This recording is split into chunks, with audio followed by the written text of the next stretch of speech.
아멘. 예, 이 대림절, 대강절이라고도 하는데 이미 오신 예수님과 다시 오실 예수님을 묵상하며 기다리는 절기입니다. 그래서 이거 기다리는 것이 주제예요. 교회 달력으로는 이 12월부터 1월입니다, 여러분. 그래서 매주일마다 오늘 우리 소망 또는 희망이라고 그러죠. hope. 그 다음 저는 peace. 그 다음 저는 joy. 그 다음 마지막은 love. 첫 주일 주제가 hope입니다.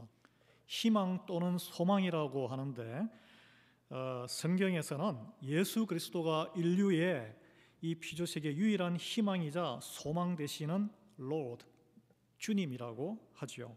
그래서 바울은 자기를 소개하는 항상 편지에서 자기를 소개하는데 디모데전서 1장 1절에 보면 이런 표현으로 시작합니다. 우리 구주 하나님과 우리의 소망이신 그리스도 예수라고 이렇게 공동체의 소망으로 예수 그리스도를 소개합니다.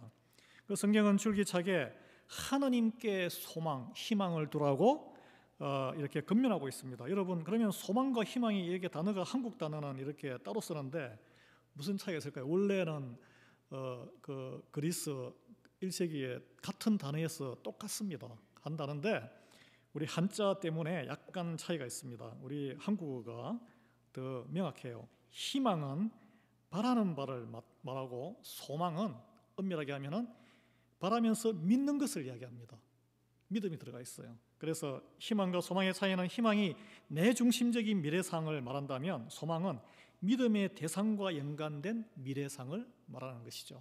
그래서 우리는 소망의 주님, 성경에서는 대부분 단어를 같은 에레인의 헬라 단어를 쓰는데 소망으로 번역을 많이 했어요, 한국어가. 여러분, 우리 인간이 다른 것에 희망을 두고 내가 원하는 대로 믿으며 소망을 둘 때가 대부분입니다. 제가 이 단어에서 희망과 소망을 따로 썼죠. 희망을 하는데 거기에 믿음이 들어있으면 소망이 되는 거예요. 그래서 우리가 내가 원하는 대로 믿으며 희망을 두는 것을 성경에서는 우상이라고 합니다. 우상 숭배. 가장 큰 우상이 무엇일까요?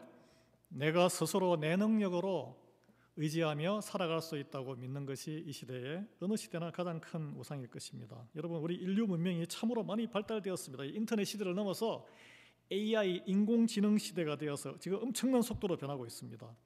그래서 전 세계에 모든 것이 실시간으로 이게 진짜인지 가짜인지도 구별이 안 될 정도로 소식이 왕래, 다니엘서의 마지막 시대에 나오는 그 소식이 막 정보가 왕래하는 시대가 되었습니다. 우리 인간은 그럼에도 불구하고 여전히 기아 문제와 분노와 시기와 질투와 전쟁이 지금도 벌어지고 있죠. 전쟁이 없어지지가 않아요. 여전히 고통스러워요. 뭔가를 열심히 노력을 다했는데 이상해요. 뭔가 좀 해결이 잘 안 되는 것 같아요. 현실은 절망적이고 위험하기도 합니다. 위험하기도 해요. 전 세계인들이 미국에 들어와서 살고 싶지만 미국도 굉장히 위험한 나라예요. 여러분 느끼시잖아요. 우리에게 어떤 희망이 있습니까? 우리는 우리라고 하는 것은 인류입니다. 인류. 뭔가를 잘해보려고 정말 노력했고 지금도 열심히 노력 중이에요. 얼마나 열심히 일을 하십니까? 그러나 갈수록 더 아주 정교한 이 위력이 큰 살인 무기만 개발하고 서로가 서로를 더 믿지 못하게 되고 있습니다. 하나님의 나라인 우리가 살고 있는 미국을 보겠습니다. 스위스의 국제 무기조사기관인 Small Arms Survey라는 곳에서 조사를 한 바에 따르면 미국의 군인이 소유한 총기가 아니고 각 개인이 퍼스널하게 가지고 있는 총기가 여러분 중에서도 가지고 있는지 모르지만 몇 개나 될까요? 3억 9,300만 개나 된다 그래요. 미국 인구보다 더 많아요. 그래서 미국인 100명당 120개의 총을 가지고 있는 거예요, 지금. 제가 미국에 이민 20 지금 몇 년째인데 언제부터인가 밖에 나가는 게 두려운 세상이 됐어요. 쇼핑몰에 여기 리하이 몰에 갔더니 사람들이 이번에는 확 하는데 좀 약간 하나님이 다 지켜주시지만 엉뚱한 사고 약간 이상한 사람이 와가지고 또 막 총기 난사 이런 사고가 벌어지면 안 되는데 이런 마음을 우리가 은연중에 다 갖게 되지 않았습니까? 절망적이에요. 이 절망의 반대말이 희망, 소망입니다. 성경은 인류와 피조 세계에 이 변하지 않는 인류 세계에 여전히 희망이 하나님과 예수님께 있다고 우리에게 일러주고 있습니다. 예, 이제 제가 말씀을 인용하자면 요한복음 8장 12절에 예수께서 또 일러 가라사대 나는 세상의 빛이니 나를 따르는 자는 어두움에 다니지 아니하고 생명의 빛을 얻으리라. 따르는 자는 제자자, 제자. 시편 62편 5절에는 나의 영혼아 잠잠히 하나님만 바라라. 대저 나의 소망이 저로 쫓아나는도다. 우리는 잠잠히 못 있어요. 분주하게 뭔가를 만들어야 돼. 막 생각이 돌아가고 그냥. 잠잠히 있는다는 게 힘듭니다. 여러분, 이게 무슨 희망? 이 절망적인 상황에 우리가 그러면은 이 지금 현실 세계에서 어떤 걸 잃어버렸을까요? 오늘 제목에 하나님의 온전한 안식을 우리는 잃어버렸습니다. 안식, 불안해요. 피곤해요. 우리의 죄로 인해서 발생한 인간 개인 차원, 공동체 차원, 인류 전체에 무거운 짐에 뭔가를 열심히 하는데 계속 문제가 해결 안 되고 더 위험한 세상이 되어가는 거예요. 이게. 하나님의 안식을 우리 인생에서 잃어버린 거예요. 그래서 오늘 본문에 이 안식이라는 표현이 나옵니다.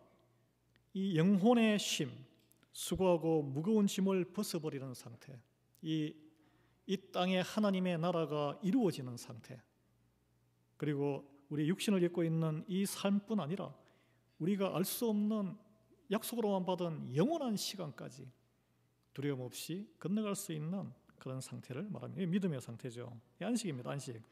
성경에서는 하나님이 안식을 먼저 하셨어요. 먼저 쉬셨습니다. 6일간의 모든 피조 세계를 말씀으로 창조하신 뒤에 7일째에 쉬셨어요. 안식하셨어요. 오늘 여러분 6일 동안 열심히 공부하시고 일하시고 오늘 지금 하나님 품에서 안식하는 거예요. 하나님은 왜 쉬셨을까요? 더 이상 일할 필요가 없었기, 창조할 더 이상 이제 필요가 없었기 때문에 그래요. 모든 것이 만드신 대로 아름답게 자기 기능을 다 받은 대로 자기의 모든 소질을 발휘하면서 서로 질서정연하게 돌아가고 있었기 때문입니다. 그래서 그걸 보고 하나님이 뭐라 그러셨어요? It's just so beautiful. 아름답다고 하셨어요. 아름답다고. 우리 인생은 아름다워지는 것이 하나님의 목표입니다. 여러분 다 영혼, 육신, 관계 모든 것이 점점 아름다워질 줄 믿으시기 바랍니다. 그게 우리가 하나님 안에서 품는 소망이에요. 하나님이 지으신 다음에 이 세상에 고치실 일이나 골치 아픈 일이 없었다는 거예요. 그런데 이 땅에는 여전히 죄 문제가 남아있고 질병이 있고 슬픔이 있고 시기 질투가 있고 미움이 있고 분노가 있고 저주가 있고 죽음과 살인과 전쟁과 절망적인 상황이 골치 아픈 일이 여전히 남아있어요. 우리 첫사람인 아담의 불순종, 내가 하나님을 떠나서 내 마음대로 한번 살아볼래. 그때 이후에 이것은 유전병이 되어서 유전병. 하나님의 아름다운 세계가 다 붕괴되어 버리고 죄가 이제 고삐 풀린 망아지 마냥 막 돌아다니는 거예요. 우리는 그런 환경에 지금도 살고 있습니다. 그런데 하나님은 이걸 방치하셨습니까? 방치하지 않으셨어요. 수리공이 되셔서 아담의 후손을 통해서, 왜냐하면 아담에게 그 모든 것을 관리권을 맡겼기 때문에 일단 아담의 후손, 아담을 고쳐야 되는 거예요. 고쳐야 이 세상도 같이 고쳐지잖아요. 그래서 세상의 창조 질서를 회복하고 궁극적으로 무너진 안식을 참 아름다워라, 이걸 회복시켜야 되는 거예요. 그 미션을 진행하는데 누구를 일꾼으로 쓰겠습니까? 말 듣는 사람을 일꾼 쓰는 거죠. 이 디렉션을 주면은 그걸 맞게 매뉴얼대로 따라해야 고칠 수 있는 거 아니에요. 그래서 하나님 말씀에 귀를 기울이고 순종하는 사람을 지금도 찾아 헤매세요. 그래서 발탁된 사람이 아브라함이고 다윗이고 성경에 나오는 많은 믿음의 사람이에요. 믿음 하나만으로 그 사람을 발탁시켜서 쓰는 거예요. 오늘날에는 저와 여러분이 바로 성도들인 줄 믿습니다. 그런데 하나님이 이스라엘 백성을 이렇게 거두어서 그렇게 훈련시키고 했는데 이 백성들이 제대로 알아듣지를 못해요. 알아듣지를 못해. 수천 년 동안 매뉴얼 주고 또 시키고 또 시켰는데, 그래서 야, 안 되겠다. 내가 직접 가야 되겠다. 내가 너희들이 이해할 수 있는, 너희 눈으로 보고 만질 수 있는 모습으로 내가 직접 이 말로 하니까 안 듣는 거예요. 그래서 예수님으로 오신 거예요. 예수님으로. 예, 예수님이 하나님이십니다. 예. 그래서 하나님의 안식을 경험하게 해주시고 안식으로 들어가는 길을 열어주셨습니다. 그래서 예수님께서 어떻게 선포하셨습니까? 마태복음 11장 28절에 수고하고 무거운 짐진 자들아 다 내게로 오라. 내가 너희로 쉬게 하리라. 내가 너희로 구원을 얻게 하리라. 내가 너희로 부자가 되게 하리라. 내가 너희로 억하심정을 풀어주리라 하지 않고 뭐라고 하셨어요? 내가 너희로 쉬게 하리라. 이게 하나님의 안식입니다. 예수님이 곧 하나님이신 바, 예수님과 함께함이 있어야 하나님의 안식을 알게 되고 들어가게 되고 안식을 누리게 되기 때문입니다. 그래서 뭐라 그랬어요? 예수님이 내게로 오라. 우리가 할 일은 오라 그럴 때 네 하고 그냥 가면 되는 거예요. 엄마가 밥 먹으러 온나 그러는데 네 하고 달려가면 밥상에 다 차려있죠. 어릴 때 마찬가지. 아유, 저 엄마 부르는데 가면 또 내 반찬 하라고 부침 찌질하고 일 시키는 거 아니야? 그런 마음을, 그런 부모가 어디 있어요, 우리네한테. 여기에 그리스도와 함께 참여한 자가 될 것이다라는 약속의 말씀이 있는데, 이 참여한다는 것이 무엇일까? 제가 찾아봤습니다. 원어로 메토코이라고 하는데, 학자들은 이게 그냥 파트너다, 무슨 일을 하는데 파트너다, 아니면 단순한 참여자다, 두 해석이 있는데, 제가 찾아보니까 다른 이 전반적인 학자들은 로마 시대에 당시에 이 단어가, 여러분 잘 들으세요, 함께 재정을 담당하는 공동 상속자라는 뜻이 있습니다. 오늘처럼 말하면 뭘까요? 부부간에 은행 부자가 있는데 이름이 동시에 올라 있는 거예요. 아니면은 아들이나 자녀가 있는데 공동 어카운트가 있어요. 그러면은 부모가 돌아가시면은 유산을 물려주면은 공동 어카운트에 똑같은 권리를 행사할 수 있는 거죠. 그와 같습니다. 여러분, 천하 만물의 주인은 창조주 하나님이세요. 그래서 역대상 29장 12절에는 만유의 주제가 되시는 하나님이라는 표현이 나옵니다. 그분이 만드셨으니까 다 그분 거죠. 예? 하나님의 모든 것을 상속받은 만물의 상속자는 누구실까요? 아들이 한 명 있으면 그 아들이 상속자잖아요. 독생자 예수 그리스도입니다. 간단해요. 상식적이에요. 성경의 사도행전 10장 36절에는 만유의 주 되시는 예수 그리스도라고 밝히고 있습니다. 만유의 모든 존재하는 것의 주인 되시는. 그래서 그리스도와 함께 다시 참여한다는 것은 예수 그리스도께 하나님의 모든 것이 주어진 상속자인데 우리도 똑같은 상속자의 권리를 누리게 된다는 것이에요. 예. 그런데 그 중에 가장 핵심은 무엇일까요? 일만 잔뜩 받으면 뭐해요? 하나님의 안식을 누리는 것입니다. 지금 부족한 이 몸을 입고 안식을 벌써 누리기 시작하는 거예요. 하나님의 안식을 누리면 살아생전에 이 땅에서 우리 마음의 염려, 근심, 불안, 초조, 절망이 다 사라집니다. 상황을 초월하는 알 수 없는 평강을 누리게 돼요. 이 안식이, 하나님의 안식이 없으면 우리는 어떻게 합니까? 어떻게 하면 내 힘으로 그 불안을 잠재울까? 끊임없이 일개미가 돼, 일개미. 일만 하다가 엎어져 죽습니다. 세상을 보세요. 하루 24시간이 모자라요. 그러다 병들고 해서 쓰러져 죽은 우리 이민 1세대 분들이 얼마나 많으세요. 나중에 이제 나이 들어서 좀 쉴까 그랬더니 암이 다 퍼졌어. 저 주변에 그런 분 많으세요. 여러분, 달력을 보십시오. 달력에 다 까만, 날짜가 까만색인데 하나 빨간색이 있죠. 빨간색이 있잖아요. 여러분, 오늘 운전해 오셨죠? 운전에 신호등이 우리는 파란색이라 그러는데 그린 컬러가 있고 레드, 빨간색 있죠. 빨간색 딱 있으면 어떻게 됩니까? 엑셀에다가 확 가스 페달 밟아가지고 더 확 갑니까? 스탑 하셔야 돼. 스탑. 멈춤. 안 그러면은 대형 사고 납니다. 이 빨간색은 주일이에요. 주일. 물론 구약 성경의 안식일은 토요일이었지만 우리는 부활절, 주님께서 부활하신 날을 안식을 쉬는 주일로 합니다. 하나님의 안식을 무시하면 대형 사고를 칩니다. 뭔가 처음에는 빨리 가는 것 같아요. 결국은 망해버려요. 역사적으로 이미 증명된 겁니다. 여러분, 나폴레옹이 엄청나게 성공한 사람이죠. 부르주아 근대 현대 혁명을 일으킨 사람인데 승승장구하다가 결국 어떻게 망했죠?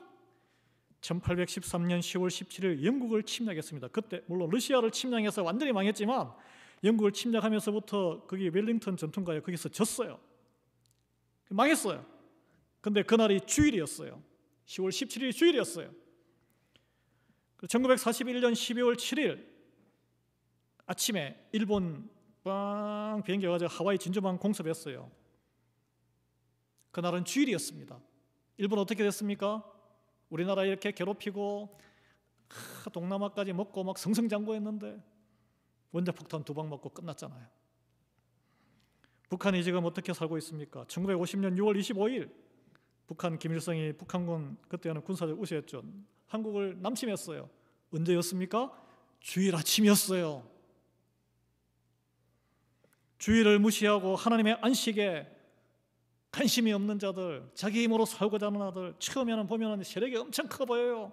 성공하는 것처럼 보여요. 어떻게 됩니까? 결국 망한다는 거예요. 안식에 못 들어가기 때문에. 이 프랑스 혁명 후에 그 혁명 권력가들은 무신론자가 많았는데 교회 중심으로 되어 있으니까 주일 예배를 좀 핍박하려고 그 다음에 또 혁명을 했으니까 뭔가 좀 산업적인 생산력을 높여야 되잖아요. 7일로 이렇게 단위로 되어 있는 걸 10일로 딱 만들어요. 10일에 한 번씩 쉬어라. 그때 예배를 드리든지. 교회가 얼마나 그때는 뭐 가톨릭이겠지만 갈등과 고민이 되겠어요. 뭐 종교계의 이후지만 어떻게 됐을까요? 전체 산업 생산량이 40% 줄였다 그럽니다. 러시아의 공산혁명 후에 혁명가 레닌이 산업 생산량을 뭔가 혁명에서부터 보여줘야 되니까 이 양반도 이분도 주일을 7일 간격을 8일로 하루를 늘렸어요. 그랬더니 산업 생산량이 30% 감소했습니다. 그래가지고 그러면은 사회주의 노동자들 좀 쉬게 하기 위해서 6일로 확 줄여서 6일 단위로 돌렸어요. 그래도 30% 감소된 것이 복구가 안 됐습니다. 그래서 원래 7일 간격으로 복구를 시켰다는 그런 이야기가 있습니다. 여러분, 이 7일 간격은 하나님이 6일을 일하시고 하루를 안식한 하나님이 만드신 것입니다. 하나님의 안식을 지키는 나라는 그 안식일이 주일이 그 나라를 지킨다는 말이에요. 미국이 지금 점점 이렇게 망가져가는 이유는 주일날에도 보면은 비즈니스 다 합니다. 제가 남부에 있을 때 90년대만 해도 남부에는 주일날 가면은 식당도 문 닫고 쫙 문 닫고 다 교회 다녔어요. 아직도 남부에는 교회를 많이 다닙니다. 지금 보십시오. 주일날 다 평상시와 똑같이 돌아가요. 하나님 다 떠난 거죠. 우리가 기도해야 됩니다. 주일에 하나님의 안식을 지키면 무슨 말이냐? 하나님을 경외한다는 표시고 하나님의 안식에 소망을 가지고 있다는 뜻이고 안식의 쉼에 갈급하다는 뜻이고 내 인생에 내 죄를 바라본다는 뜻이에요. 안식을 지키면 나라도 지켜주시고 가정도 지키고 기업도 지키고 결국 내 영혼도 하나님이 책임지고 지켜주시고 살려주시는 줄을 믿으시기 바랍니다.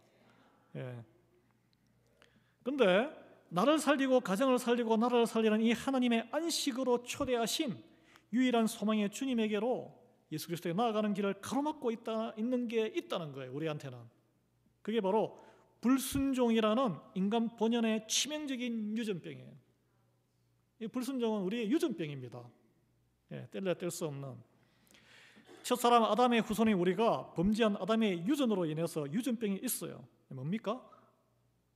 좀 세상적으로 잘 못 나가면 이 병에 잘 안 걸려요. 숨어 있다가 조금 뭔가 풀리면은 이게 확 올라와요. 내 인생 내 것이지, 내가 열심히 해서 잘 된 거지, 내 생각대로 내 걸 내가 처분하고 살겠다는데 무슨 소리야? 이 불순종의 영이에요. 이게. 오늘 히브리서 기자는 이 육신에 딱 붙어있는 이 불치병, 우리 영의 불순종의 영을 타고난 우리 모두에게도 안식에 들어올 길이 열려있다는 굿뉴스를 알려주고 있습니다.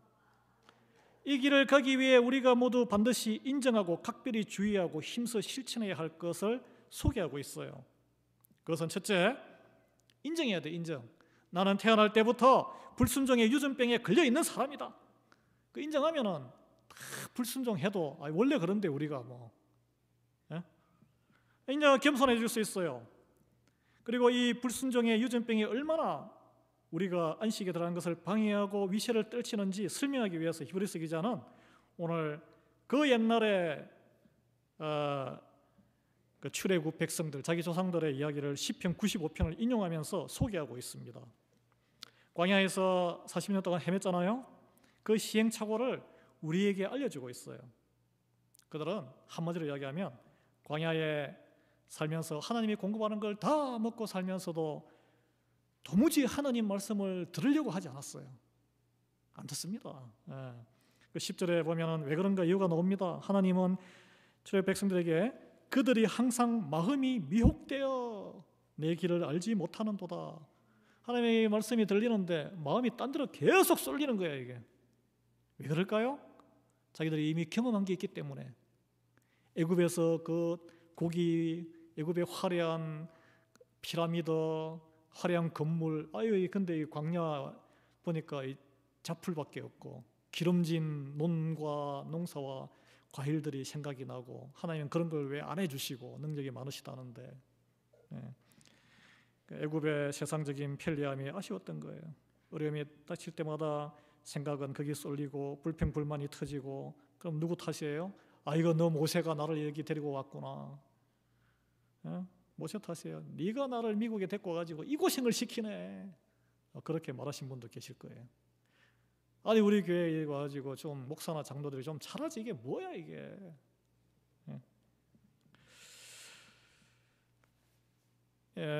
그 모세가 하는 말씀이 제대로 들리겠어요? 하나님 말씀을 받아서 아무리 이야기해도 세게 듣는 사람은 딱 두 사람밖에 없었어요. 여호수아와 갈렙. 그 60만 중에. 그 순종하고 현실을 이겨나가고자 하는 마음과 행실이 나올 리 없습니다. 그 어떻게 됐습니까? 출애굽 1세대에게 약속하신 가나안 땅, 그 구약 시대의 그 출애굽 백성에게는 하나님의 안식이 그 가나안 땅에 가서 탁 정착하는 거였어요. 못 들어갔습니다. 그것은 그들 인생의 결론이었어요. 누구를 탓해요? 히브리서 기자는 이를 교훈 삼아서 1세기 이 히브리서에 읽는 대상은 1차 대상은 1세기의 기독교인들이거든요. 그리고 지금 21세기를 사는 우리에게 12절은 이렇게 말하고 있습니다. 형제들아, 여자분들이 서운해하시죠? 이 형제들아에는 여자분들까지 다 포함되어 있습니다. 형제자매들아, 너희는 삼가 너희 중에 누가 믿지 아니하는 악한 마음을 품고 살아계신 하나님에게서 떨어질까 조심할 것이요. 누가 하나님을 안 믿어요? 다 믿었어요. 내게는 믿지 아니하는 악한 마음이라 그래요. 말 안 듣고 옛날 생각 자꾸 하는 게 이게 바로 믿음이 없다는 증거입니다. 성경은 그렇게 판단을 해요. 그래서 결과는 하나님에게서 떨어져 나가버린다는 거예요. 이게 떨어져 나가면 어떻게 됩니까? 우리에게 남는 것은 차디찬 이 세상의 절망뿐이에요.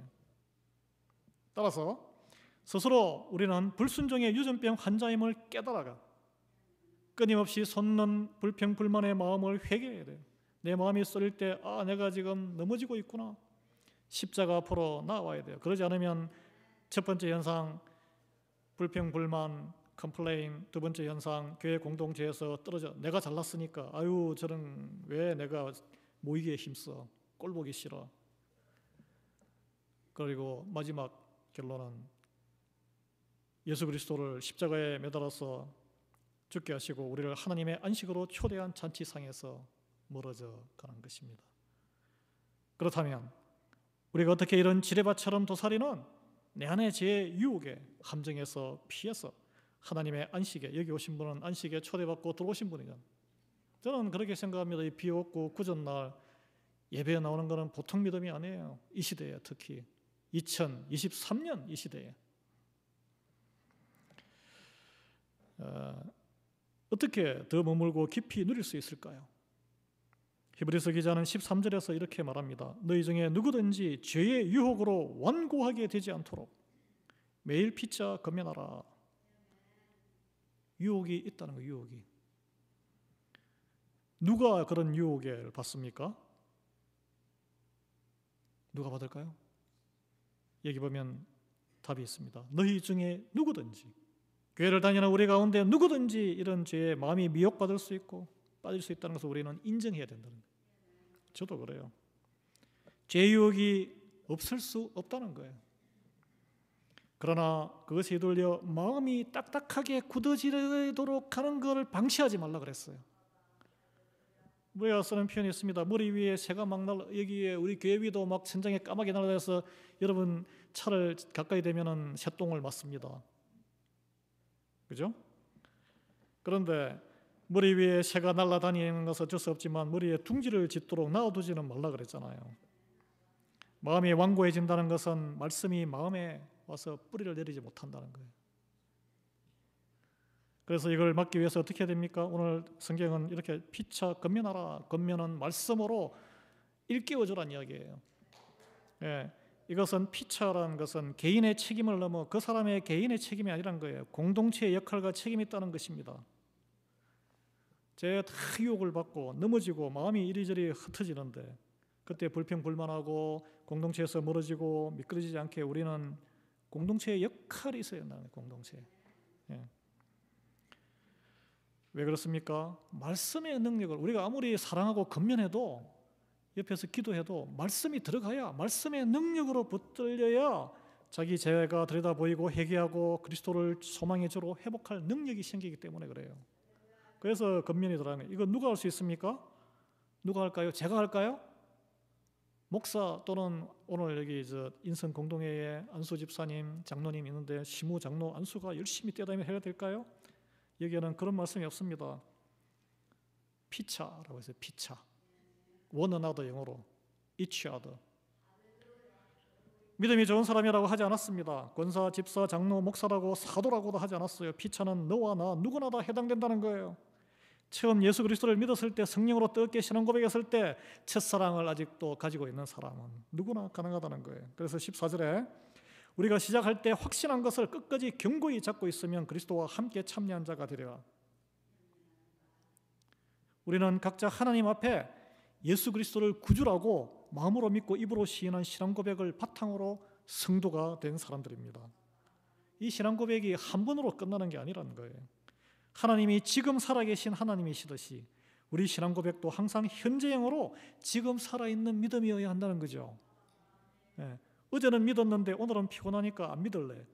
옛날에는 했는데 지금은 아니야. 그러면 그분은 오늘 아침 식사하셨으니까 내일부터는 밥 드지 마시죠. 예? 오늘 드셨는데 내일 왜 드세요? 한 번 드셨으면 됐지. 신앙 고백은 매일 매 시간 하는 것입니다. 그래서 교회를 여러분 신앙 고백적 공동체로 confessional community라 그래요. confessional church. 지금 현재의 신앙 고백이 없는 성도와 교회는 죽은 성도와 죽은 교회예요. 여러분께서 우리가 처음 믿었던 것은 무엇입니까? 예수 그리스도를 통한 하나님의 구원의 약속입니다. 또 우리를 그리스도의 온전함에 이르기까지 장성한 믿음으로 거룩하게 성장시키실 것이라는 맏오빠 되신 그리스도의 신실함이에요. 예. 오늘 14절 이 본문이 조건절이에요. 조건절이 뭐냐면 뭐뭐 하면 if 뭐뭐 하면 it shall be 이루어질 것이다 라고 해서 마치 우리가 뭔가를 해야만 하나님께서 상급으로 참여한 자가 되게 해주실 것이라고 오해하기 쉬운데 그것은 선택과 행위로 구원이 결정되라는 그런 오해입니다. 그러나 진짜 의미는 뭘까요? 바로 저와 여러분의 믿음에 대한 확인의 확인. 예수님의 신실함을 굳세게 믿고 있느냐, 붙들고 있느냐, 성령님이 우리 안에서 고질적인 불치병인 불순종을 치유하시고 말씀에 순종하는 가운데 소망의 주님인 내 심령을 만지실 것이다. 진정으로 믿느냐? 그리고 모든 관계에서 구원의 소망을 회복하시고 하나님의 안식을 이루게 하실 것이라는 것을 믿느냐는 거예요. 예. 그래서 끝까지 견고히 잡고 있으라라는 것은 잡고 있지 못하게끔 흔드는 것들이 너무나 많을 것이다 라는 것을 말하는 것이고, 그럼 나를 믿지 말고 하나님을 끝까지 신뢰하는 거예요. 여러분 교회 나오실 때도 주님을 바라보고 하나님을 바라보고 나오셔야 되지 옆에 사람이나 목사를 보고 나오면 흔들어서 다 넘어집니다. 제가 보장할게요. 저를 보고 나오시면 어느 장로님을 나에게 오늘 잘해줬던 어떤 환대해줬던 그분을 믿고 나오면 100% 교회 떠날 가능성이 많습니다. 왜냐하면 사람은 또 이 조변 섞게 하잖아요.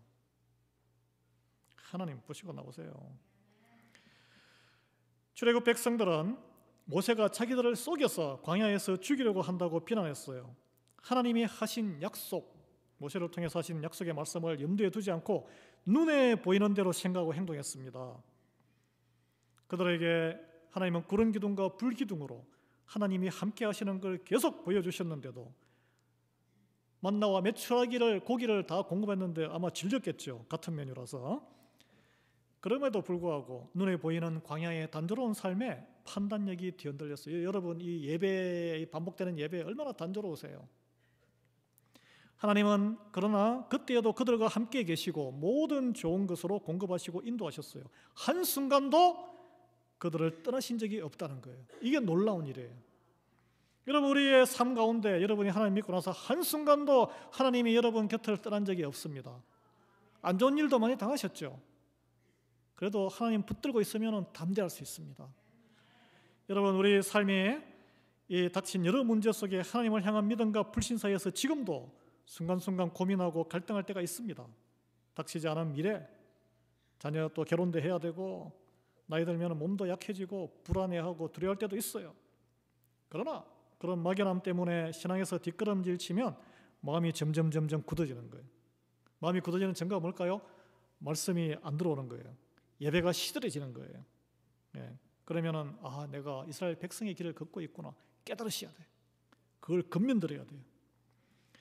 그것은 하나님이, 나는 하나님을 믿는다 그러지만 하나님이 경노하게 할 정도의 완악한 마음이다라고 하나님이 판단하시는 거예요. 이 완악한 마음의 드러남이 불순종입니다. 불순종의 반대말은 뭘까요? 믿음이 믿음. 믿음의 드러남은 순종입니다. 성경 사무엘상 15장에는 순종이 제사보다 낫고 듣는 것이 숫양의 기름보다 낫다는 거예요. 여러분, 하나님의 안식을 누리고 싶으십니까? 하나님의 상속자로 축복을 누리고 싶으십니까? 하나님의 말씀을 들으십시오. 교회 질서에 절대 순종하세요. 순종 없이 안식 없습니다.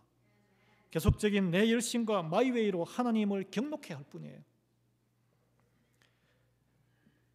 하나님은 그럼에도 우리의 불순종에도 불구하고 광야를 지나며 우리와 늘 함께 하십니다. 그거는 마지막까지 믿으셔야 돼요. 하나님의 돌보심의 능력과 구원의 신실하심이 우리의 시련과 그 어떤 어려움보다 더 크기 때문입니다. 더 나은 하나님의 축복, 하나님의 안식을 깊이 누리기 위해서는 끝까지 하나님과 그 약속을 믿는 자리에 서 계시기 바랍니다. 그 자리가 바로 예배의 자리예요. 말씀을 듣는 자리예요. 예. 그 다음에 마지막에 모든 성경 모임이나 봉사는 엑스트라 액티비티. 학교에도 필수 과목이 있고 선택 과목이 있어요. 예배는 필수 과목입니다. 여러분, 예수님께서 우리에게 하나님의 안식을 누리게 하기 위해 십자가에 매달리셨다는 것을 믿음으로 받아들이고 구원의 소망으로 살아가시기 바랍니다. 그래서 우리가 우리 힘으로 안 되는 이 불순종의 영, 우리 공동체를 끈질기게 괴롭히는 불순종의 이 사탄의 영을 성령님이 다스리게 하실 줄 믿으시기 바랍니다. 이제 제가 말씀을 마무리하면서 70대에 비로소 알게 된 것들이라는 제목의 어떤 작가가 쓴 글을 짧게 소개합니다. 읽어드리겠습니다. 내 삶은 때론 불행했고 때론 행복했습니다. 삶이 한낱 꿈에 불과하다지만 그럼에도 살아서 좋았습니다. 새벽에 쨍한 차가운 공기, 꽃이 피기 전에 부는 달콤한 바람, 해질 무렵에 우러나는 노을의 그 냄새, 어느 하루 눈부시지 않은 날이 없었습니다. 지금 삶이 힘든 당신, 이 세상에 태어난 이상 당신은 이 모든 걸 매일 누릴 자격이 있습니다. 대단하지 않은 하루가 지나고 또 별거 아닌 하루가 온다 해도 인생은 살 가치가 있습니다. 후회만 가득한 과거와 불안하기만 한 미래 때문에 지금을 망치지 마세요. 오늘을 살아가세요. 눈이 부시게 당신은 그럴 자격이 있습니다. 오늘 본문에 오늘이라는 당장의 시간에 겉면에서 하나님의 안식에 들어가는 그리스도의 함께 참여하는 자가 되라고 하나님은 우리를 초대하고 계십니다. 오늘 눈부시게 살아가는 길, 소망의 주님 되신 예수 그리스도와 함께 참여하는 자가 되는 것입니다. 여러분, 예수 그리스도를 구주로 영접하신 하나님의 자녀가 된 여러분 한 분 한 분은 오늘 하루, 또 이번 주에 펼쳐지는 하루라는 시간 가운데 하나님의 안식을 누리며 살아갈 충분한 자격이 되신 분들이에요. 예. 자기를 본인을 이렇게 존귀하게 귀하게 여기시고 그 존귀함을 다른 사람과 또 나누시기 바랍니다. 죄의 유혹 앞에 마음이 딱딱하게 굳어지지 않게 되기를 바랍니다. 피차 말씀으로 건면하시고 오직 소망의 주님 대신 그리스도를 바라보는 마음을 지키시기를 예수 그리스도의 이름으로 축원합니다. 우리 함께 같이 찬송 이 몸의 소망 무언가 함께 488장